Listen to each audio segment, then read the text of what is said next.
Our garden program is really awesome. Our residents really enjoy it because they feel like not only that they were involved in it, but that they get to enjoy that fresh aspect. For example, that tomato, when they bite into it, how juicy it is or how fresh it feels. Using the tomatoes to make a nice tomato mozzarella caprese, or with the basil that we grow, we make a nice fresh homemade pesto sauce that you can have with pasta or even spread on bread with mozzarella and tomato. With our dining program, it's really comprehensive.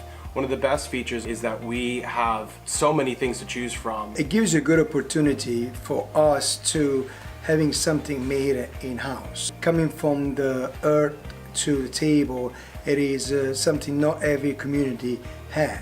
They feel that reward of, I planted this seed, now it's on my table. It makes them feel like they're right at home, something that they pulled out of the garden themselves. Knowing that we have something in-house that we are making ourselves is also something very unique.